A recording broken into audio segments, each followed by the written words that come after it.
Good morning. So today we're going to talk about conditional probability. So that's the probability that something will happen. Let's say A will happen given that B has already happened. So probability of A given B, which means that B is guaranteed.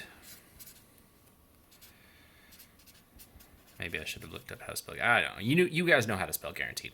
Anyway, so B has already happened. Let's talk about a situation.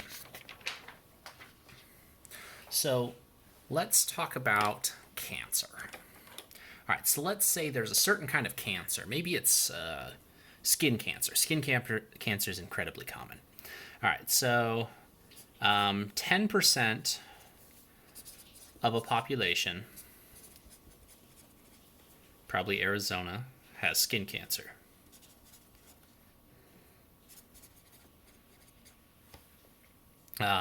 There's a screening test, and if someone has cancer,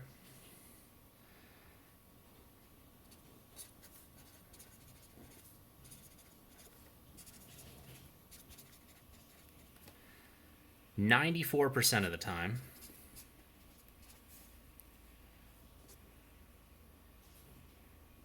they test positive. Which means that, yes, 6% of the time if you have cancer, the test won't catch it. Sad day. Also, for the test, if you don't have cancer, 12% of the time, you still test positive. Which means some people are getting some scares that they don't need to, which is a sad day, but that happens all the time, actually. Okay, so let's make a little tree diagram. Let's say C is having cancer, and T is testing positive. So C or C complement. Remember, complement means the opposite of, so you either have cancer or you don't have cancer. Now, 10% of the population has cancer, so there's 10%. Now, if 10% has cancer, then 90% does not. Now, if you have cancer, you have a 94% chance that you'll test positive, which I guess by extension means you have a 6% chance that you will not test positive. Now, if you don't have cancer, you still have a 12% chance that you'll test positive, or a 88% chance that you won't test positive. Okay. Now the question for us is, if test results indicate that a person has cancer. Okay, so I'll read the whole question. If test results indicate that a person has cancer, then what is the probability that a person actually has cancer? Okay, so if test results indicate that a person has cancer, so what's our given? T, they've already tested positive.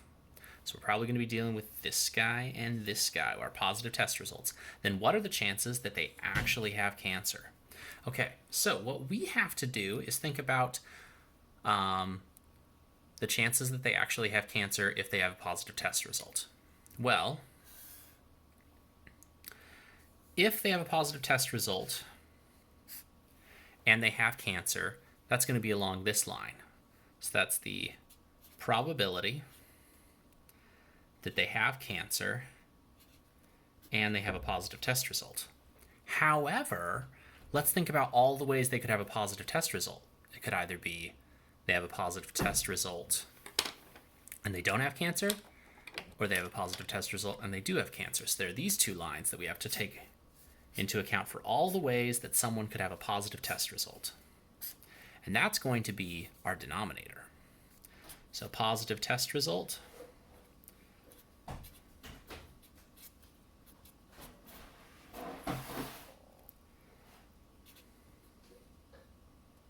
don't have cancer, need to put in a little complement, and they test positive.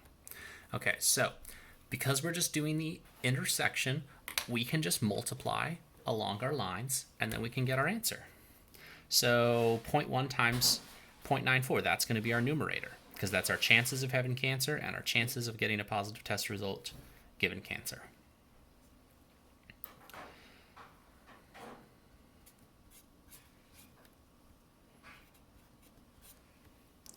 Okay, and this guy, our chances of not having cancer and still getting a positive test. Oh, chances of having cancer and still getting a positive test result. 0.1, 0.94 plus 0.9, 0.12.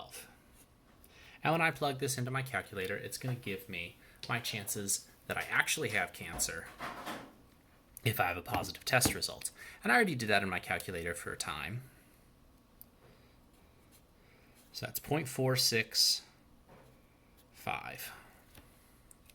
So if you get a positive test result, you have about a 47% chance that you actually have cancer.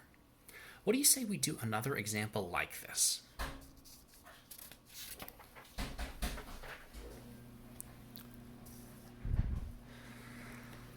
Let's say we have some other disease. We will call it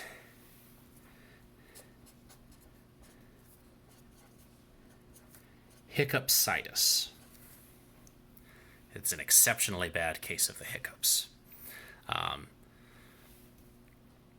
Now, about 5% of the population has this disease.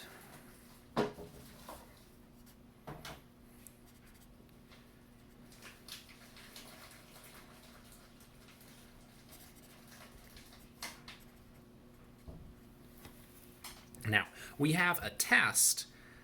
If you have a test, the test is just if you have a hiccup. So if you hiccup, no, let's say there's a test. All right, so we have a test. And if you have hiccupsitis,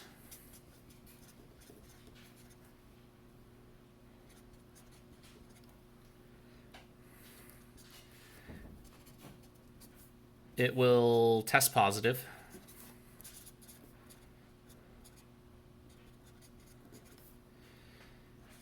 %85 of the time.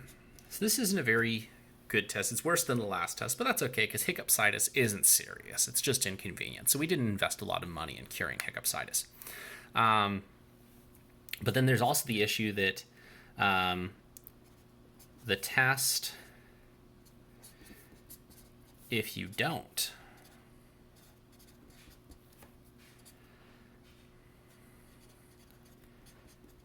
have hiccupsitis,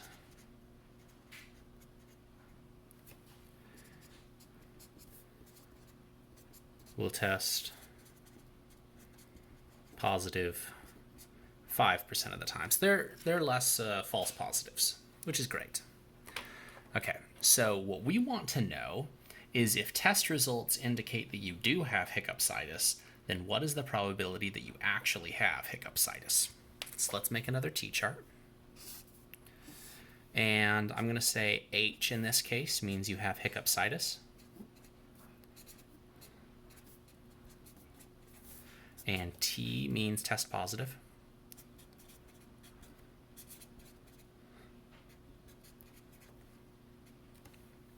Okay, so we have hiccupsitis, or you do not have hiccupsitis. Notice how we could use the complement or the not. It's the same. And you either test positive or you don't test positive. Let's fill in some information. It says 5% of the population has hiccupsitis. If you have hiccupsitis, you have an 85% chance of testing positive. If you don't have hiccupsitis, you have a 5% chance of testing positive. And I guess with the last problem, I didn't tell you how I got all the other numbers. Let's think about this. If 5% has the disease, then what percent doesn't? The stuff left over. So 95%. Let's go over here. If 85% of the time you test positive, then what time do you test negative? 15%. Or if 5%, Hey, we already did 5% once. I don't need to do that subtraction again. Because 100 minus 5 is going to be 95 every time. Okay. So just like before, we want to find the probability that a person actually has cancer, actually has hiccup-situs, given that they already tested positive. So the probability of hiccup-situs given positive test. And again, we're going to go with the same thing. We need to look at our positive tests. Okay, so positive test, and they actually have the disease.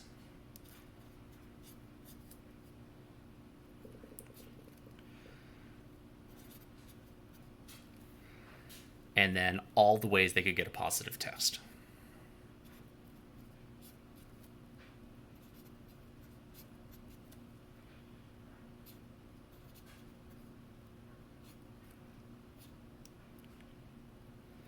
So this is a way they could get positive test.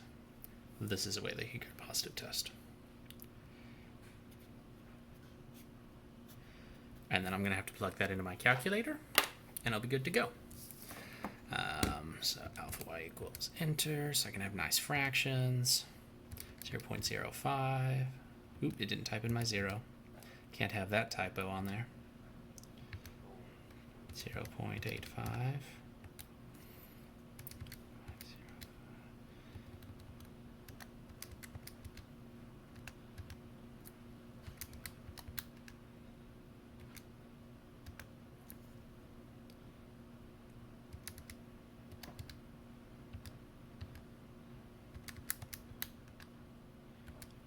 Ooh, looks like 47.22222%.